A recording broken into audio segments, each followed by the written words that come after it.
Hello friends, ఎలా ఉన్నారు అంతా? మేమైతే చాలా సేఫ్గా అండ్ హ్యాపీగా ఉన్నామండి. ఐ హోప్ మీ అందరు కూడా సేఫ్గా ఉంటారు అని కోరుకుంటున్నాను. అండ్ ఇక్కడ వచ్చేసి సాయి శాన్వి వచ్చేసి ఈ పేపర్స్ మీద ఏం చేస్తున్నారో చూడండి. ఇవి వచ్చేసి లాలీపాప్స్ ప్యాకెట్స్ ఉంటాయి కదా, అందులో వచ్చేసి 8 ఉంటాయండి. అందులో ఇవి గిఫ్ట్ కింద ఇచ్చారనమాట పిల్లలకి. ఇవి ప్రెస్ చేస్తే ఒక బొమ్మ పడుతుందనమాట. అవి పిల్లలు ఇలాగ ఎంజాయ్ చేస్తున్నారనమాట. అండ్ ఏదో ఒకటి యావిగేషన్ అండి, వాళ్ళకి ఖాళీగా అయితే ఉంచద్దు. అల్లరి ఏంటంటే ఎక్కువైపోతుందన్నమాట. ఏదో ఒకటి పనిలా కల్పించండి. లేకపోతే మొబైల్ చూడటం మా పిల్లలాగా అనమాట. మొబైల్ ఎక్కువ చూస్తారు, టీవీ ఎక్కువ చూస్తారనమాట. కానీ వాళ్ళకి ఏదో ఒకటి యాక్టివిటీస్ అనేవి వాళ్ళకి ఇవ్వండి. అండ్ ఇక్కడ నేనేం చేస్తున్నా అంటే, పుచ్చకాయ ఉంది కదండి, వాటర్ మిలన్ వచ్చేసి కట్ చేశాను. బట్ అది ఎవరైతే తినలేదు. ఇంకెలా ఏం చేశానంటే జ్యూస్ లాగా పట్టేసి మీకు ముందు లాక్స్లో షేర్ చేశాను. పాలు అండ్ షుగర్ కలిపేసి ఇలా చేసేసి ఐస్ క్రీమ్ మౌల్డ్స్లో పోసేసి పెట్టేశాను అనమాట. అండ్ ఇక్కడ శాన్వి ఏం చేస్తుందంటే, మీకు కొన్ని పిక్స్ అనేవి యాడ్ చేశాను అనమాట. ఏంటంటే శాన్వి మేము ఎలా ఫోన్ ఏదైనా 2 చేతులతో పనిచేసేటప్పుడు ఫోన్ ఇలా పెట్టుకొని మాట్లాడతాం కదా, మన భుజానికి చెవికి ఇలా పెట్టుకొని మాట్లాడతాం కదా, అలా పెట్టుకొని ట్రై చేస్తుంది అనమాట. అండ్ ఇక్కడ మా వారైతే నాకు బాగా హెల్ప్ చేస్తున్నారు. నేనైతే ఫ్రిడ్జ్ చూసారు కదా, అస్సలు అయితే చేయలేకపోయానండి. ఈ డయాబెటీస్ మూలన ఏంటంటే ఒక రోజు బాగుంటుంది, ఒక రోజు నీరసంగా అనిపిస్తుంది అనమాట. అండ్ 2 days బ్యాక్ అయితే నేను హాస్పిటల్కి కూడా వెళ్ళొచ్చానండి. ఈ డయాబెటీస్ వల్ల షుగర్ లెవెల్స్ బాగా ఉన్నాయన్నమాట. దీనికి ఇంకొచ్చేసి నాకు ట్యాబ్లెట్స్ అండ్ ఇన్సులిన్ వాడేదాన్ని, దాని తర్వాత ట్యాబ్లెట్స్ కూడా పెట్టారనమాట ఇప్పుడు. అండ్ ఇంకెక్కడైతే ఇక మా వారైతే నాకు ఫుల్ హెల్ప్ చేస్తున్నారు. ఫ్రిడ్జ్ అంతా ఆర్గనైజ్ చేస్తున్నారు అనమాట. అందులో కొన్ని ముందుగా వాడేవి అవన్నీ తీసి ఇలాగ కొన్ని చట్నీలు కొంచెం ఉన్న బాక్సుల్లో పెద్ద బాక్సుల్లో నుంచి చిన్న బాక్సుల్లోకి వాటిని పెట్టేస్తున్నారనమాట. అండ్ ఇక్కడైతే ఆ రోజు నేను చికెన్ పచ్చడి పెట్టేశానండి. అండ్ నెక్స్ట్ డే మార్నింగ్ అనమాట ఇది చికెన్ పచ్చడి పెట్టేశాను. అదేంటంటే నైట్ స్టవ్ అంతా ఖరాబ్ అయిపోయిందనమాట. చూడండి ఎంత ఆయిల్ ఉందో. అండ్ ఇప్పుడు నేను తుడిచే టిష్యూ వచ్చేసి నేను వెజిటేబుల్స్కి వేస్తాను కదండి, ఆ టిష్యూస్ అనమాట. కొంచెం బ్రేక్ అయినా, కొంచెం అంటే చిరిగినా కానీ కొంచెం నలిగినట్టు అనిపించినా నేను ఏంటంటే వాటిని స్టవ్ క్లీన్ చేసుకోవడానికి యూజ్ చేస్తాను. ఈ గ్లాస్ టాప్ ఏంటంటే మనము వెంటనే వంట చేసేసిన వెంటనే ఈ గ్లాస్ టాప్ ఏంటంటే వాటర్తో అలా క్లీన్ చేయడానికి లేదనమాట. అలా క్లీన్ చేస్తే బ్రేక్ అయ్యే ఛాన్స్ ఉంటుంది గ్లాస్. అందుకని చెప్పేసి ఇలాంటి టిష్యూస్ ఏంటంటే పడేయకుండా ఇలాగ యూస్ చేసుకుంటున్నాను అనమాట. ఇలా యూస్ చేసుకోవడం వల్ల ఏంటంటే నాకు టూ వేస్లో నాకు ఇవి ఉపయోగపడుతున్నాయి. అండ్ ఇంకా బాగా చిరగనివి కానీ నీట్గా ఉన్నాయి అయితే నేను మళ్ళీ ఆరపెట్టేసి మళ్ళీ యూస్ చేసుకుంటాను అనమాట, కూరగాయల బాక్సులో వేసుకోవడానికి వెజిటేబుల్స్కి వాటికి. అండ్ ఇక్కడైతే వెనక టైల్స్ మీద ఇదంతా మొత్తం తుడిచేస్తున్నాను. అండ్ వెనక ఉన్న ఇది చూసారు కదా, ఈ స్టిక్కర్ ఇది వచ్చేసి ఈ వాల్ పేపర్ వచ్చేసి ఏంటంటే నేను 1.5 year అబోనే అవుతుందండి. చూసారు కదా ఎంత బాగా ఆయిల్ అది పడిపోయి కలర్ అంతా ఇదైపోయిందనమాట. దాన్ని అయితే తీసేసి ఇంకోటి వేసుకోవడమా లేకపోతే ప్లెయిన్గా అలా వదిలేయటమా అనేది చూస్తాను. ఎందుకంటే కొద్ది రోజులు మనకి మేకోవర్ కావాలండి. అంటే మేకోవర్ అంటే ఎలాగంటే కొద్ది రోజులు ఇలాగ ఎప్పుడు ఒకేలాగా ఉంటే బోర్ కొట్టేస్తుంది అనమాట. కిచెన్లో కూడా నేనైతే అలాగే చేస్తాను. కొద్ది రోజులు ఒక వస్తువు ఒక దగ్గర అలా పెట్టుకొని నాకు బోర్ లేకుండా నేను చేసుకుంటానమాట. అండ్ ఇక్కడైతే మొత్తంగా ఆయిల్ అంతా క్లీన్ చేసేస్తున్నాను చూడండి. అండ్ ఆ తర్వాత వచ్చేసి నేను మిస్టర్ మజిల్ యూస్ చేశాను. అదైతే చాలా చక్కగా పోతుందనమాట. ఇంకా నేను సోప్ కూడా యూస్ చేయనండి దీని మీద. అండ్ మిస్టర్ మజిల్ కొట్టేసి ఒక 5 to 10 minutes వదిలేసిన తర్వాత మనము స్క్రబ్బర్ ఉంటుంది కదా, దాన్ని తీసుకొని రబ్ చేసేసుకోవటమే. లాస్ట్లో మీకు ఏమైనా జిడ్డుగా అనిపిస్తే కొంచెం సోప్ లిక్విడ్ అనేది యాడ్ చేసుకోవచ్చు, అప్లై చేసుకొని క్లీన్ చేసుకోవచ్చు అనమాట. చూసారు కదా ఎంత ఆయిలీగా ఉందో. అండ్ ఇక్కడైతే నేను మిస్టర్ మజిల్ స్ప్రే చేసేస్తున్నానండి. ఇదైతే చాలా బాగా వర్క్ అవుతుంది. అండ్ మీలో ఎవరైనా వాడకపోతే వాటని ట్రై చేయండి, చాలా రోజులు వస్తుంది. ఏమీ వేస్ట్ అనేది కాదండి, మనీ అని అలా ఏం కాదు, అసలు వేస్ట్ ఏం కాదు. మనకి సోప్ లిక్విడ్తో ఇంకా ఎక్కువ పడుతుంది, శ్రమ కూడా అనిపిస్తుంది అనమాట. నాకు ఇదైతే నియర్లీ 6 months వచ్చిందండి. ఈ బాటిల్ వచ్చేసి చాలా బాగా ఉపయోగపడుతుంది. అండ్ టైల్స్ కూడా చాలా నీట్గా ఉంటాయి అన్నమాట. చూసారు కదా, నేను చూడండి ఇటు పక్కన కూడా స్ప్రే చేసేస్తాను. ఎందుకంటే మనం స్టవ్ మీద పోపు అలాంటివి పెట్టినప్పుడు కొంచెం డీప్ ఫ్రై చేసినప్పుడు చిందినప్పుడు ఆయిల్ కూడా పక్కన పడిపోతుంది.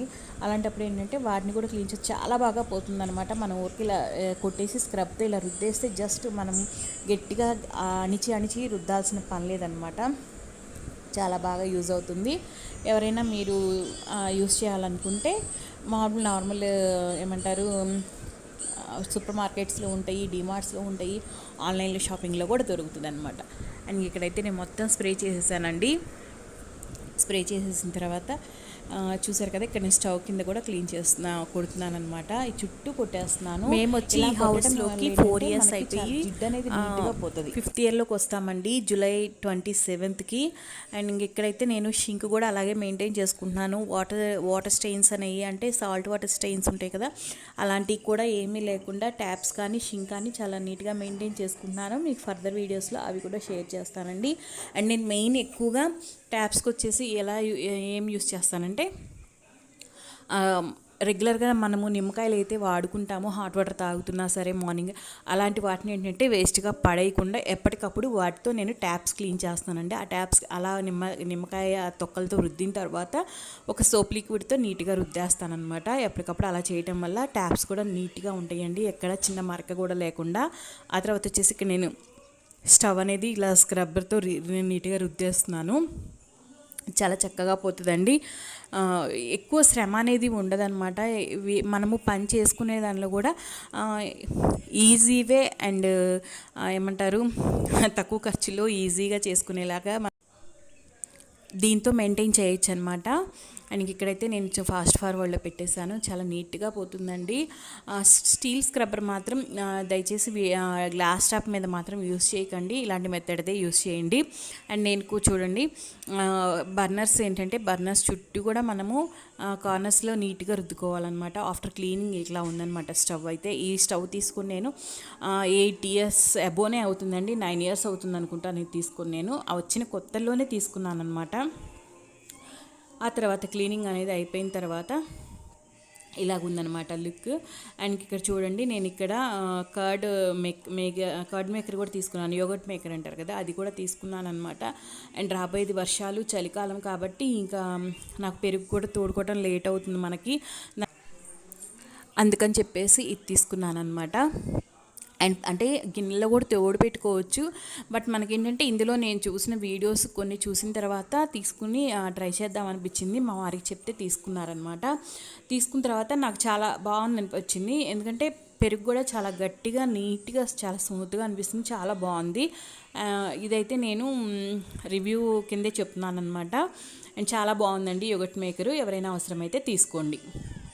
అండ్ ఇక్కడ వచ్చేసి నేను మధ్యాహ్నం లంచ్లోకి తోటకూర పులుసుకూర చేస్తున్నాను. చెప్పాను కదా మీకు, టిష్యూస్ ఏంటంటే నేను ఇలాగ కూడా యూస్ చేసుకుంటాను, మళ్ళీ రీయూస్ కూడా చేసుకుంటాను అనమాట.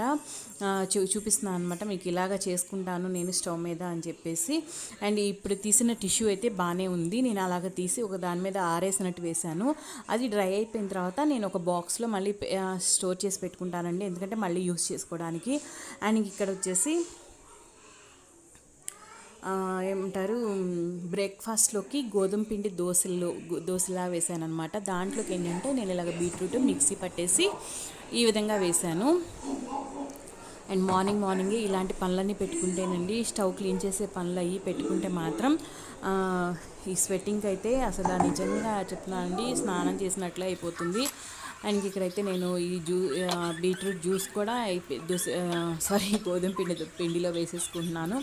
అండ్ మనకి మామూలుగా రెగ్యులర్గా దోశల పిండి, బియ్యం మినపప్పు కలిపే దోశల పిండి కన్నా కొంచెం లూజ్గానే కలుపుకోండి ఇది వచ్చేసి. అండ్ ఇక్కడైతే నేను మొత్తంగా చేత్తోనే కలుపుకుంటున్నాను, నాకు చేత్తోనే ఈజీగా అనిపిస్తుంది అండి. అంటే బ్లెండర్ ఉంది, హ్యాండ్ బ్లెండర్ ఉంది, ఇంక విస్కర్ ఉంది, అలా కానీ నాకేంటంటే ఇదైతే ఫాస్ట్గా అయిపోద్ది, వారిని వెతుక్కోవటంలోనే టైం అయిపోతుందేమో. అంటే వెతుక్కోవటం అంటే అన్నీ ప్రాపర్ ప్లేస్లోనే పెట్టుకుంటాను, బట్ ఏంటంటే ఇక ఒక్కోసారి టైం లేనప్పుడు నా చేతినే నేను ఆయుధంగా చేసుకుంటాను అనమాట. అండ్ ఇక్కడైతే దోశ ప్యాన్ పెట్టేశాను, తవా పెట్టేశాను, ప్యాన్ కాదు తవా పెట్టేసి ముందు రోజు బ్రెడ్ అనేది టోస్ట్ చేసుకున్నాము. ఇంక దాన్ని మొత్తం టిష్యూతో క్లీన్ చేసేసాను అనమాట. క్లీన్ చేసిన తర్వాత ఇక దోశ అనేది వేస్తున్నాను. అండ్ ఇక్కడ చూపిస్తున్నాను చూడండి, ఒక 5 to 10 minutes వదిలేసిన తర్వాత సాల్ట్ అనేది వేస్తున్నాను. ముందే సాల్ట్ అనేది వేయలేదు నేను, ఆ తర్వాత సాల్ట్ అనేది వేసేసి మీకు దోశ బ్యాటర్, గోధుమ పిండి దోశ బ్యాటర్ కన్సిస్టెన్సీ చూపిస్తున్నాను. ఈ విధంగా ఉంచుకోవాలండి. ఇప్పుడు చూపించినట్టు కాదండి, ఇంకొంచెం థిన్గా పల్చగా చేసుకోవాలి. అప్పుడు మనకి ఏంటంటే పెనం మీద దోశ చక్కగా తిప్పడానికి ఈజీగా వస్తుంది. ఇలా టైట్గా పిండి మనకి గట్టిగా ఉంటే ఏంటంటే పెనం మీద త్వరగా తిప్పలేమన్నమాట, మందంగా వచ్చేస్తుంది. లాస్ట్లో ఇంకొంచెం వాటర్ అనేది యాడ్ చేసుకొని కొంచెం పల్చగా చేసుకున్నాను పిండి. ఈ విధంగా అనమాట. ఈ విధంగా పలచంగా చేసుకున్న తర్వాత దోశ అనేది పోసుకున్నానండి. పిల్లలకి ఏదైనా వెరైటీగా చేసి పెడితేనే వాళ్ళు తినడానికి ఇంట్రెస్ట్ చూపిస్తున్నారు. కానీ ఇది కూడా ఒక బ్యాడ్ హ్యాబిట్ అని చెప్పాలండి. ఎందుకంటే అన్ని రోజులు ఒకలాగా ఉండవు. ఒకసారి కొద్ది రోజులు మనము బాగా చేయగలిగి పెట్టగలిగి ఉంటాము. ఒక్కోసారి ఏంటంటే అలా లేని టైం కూడా వస్తుంది. ఎప్పుడు లైఫ్ ఒకేలాగా ఉండదు కాబట్టి అది ఇది రెండు నేర్పించాలి పిల్లలకి. అండ్ ఇక్కడైతే నేను దోశ వేసేసుకున్నాను. అండ్ దీంతో కాంబినేషన్ పల్లీ చట్నీతో తినేసామన్నమాట. ఈ గోధుమ పిండి దోశ ఏంటంటే ఇలా బీట్రూట్ అయినా వేసుకోవచ్చు, క్యారెట్ అయినా వేసుకోవచ్చు. మనకి దొరికితే, అంటే తినగలిగితే, దొరకటం కాదండి, అంటే తినగలిగితే పాలకూర కూడా మిక్సీ పట్టి ఇలా వేసుకోవచ్చు అనమాట. చాలా చాలా బాగుంటుంది, హెల్దీ అండ్ టేస్టీగా అనమాట. అండ్ ఇక్కడైతే ఫైనల్గా నా బ్రేక్ఫాస్ట్ అనేది తీసేసుకుంటున్నాను. అండ్ ఇక్కడ చూపించాను చూడండి, ఇది యోగర్ట్ మేకర్ అనమాట. మీకు ఇంత క్లియర్గా చూపించలేదు కదా, యోగర్ట్ మేకర్ అనమాట. చాలా బాగుందండి. అండ్ ఎవరికైనా సరే అది ఖచ్చితంగా యూజ్ చేసుకుంటాము అనుకుంటేనే తీసుకోండి. ఎందుకంటే ఏ వస్తువైనా అనవసరంగా కొని ఇంట్లో మూలన పడేయకూడదు. అండ్ మన డబ్బులే కాబట్టి వేస్ట్ అయ్యేది, అది ఖచ్చితంగా మనకు యూజ్ అవుతుంది అనుకుంటే తీసుకోండి. అండ్ ఇక్కడ వచ్చేసి నేనైతే ఫ్రెష్ అయిపోయాను. దేవుడి గది ఇవాళ నీట్గా క్లీన్ చేసేసాను అనమాట. మనం పూజ చేయకపోయినా క్లీన్ చేసుకోవాలి కంపల్సరీ. అండ్ ఇక్కడ బుడ్డి శాన్వి వచ్చేసి నిద్రపోతుంది. అండ్ నేనైతే ఫ్రెష్ అప్ అయి కాసేపు అలా రెస్ట్ తీసుకుందామని కూర్చున్నాను. అండ్ ఇంక మా వారైతే కొన్ని పచారీ సామాన్లు తెచ్చారు, వాటిని కూడా సర్దేయాలన్నమాట. ఫ్రెండ్స్, ఇదేనండి ఇవాళ వీడియో. ఈ వీడియో కనుక మీకు నచ్చితే ప్లీజ్ లైక్ చేయండి, షేర్ చేయండి, కామెంట్ చేయండి, అలాగే సబ్స్క్రైబ్ చేసుకోండి. Thank you so much for watching. Bye.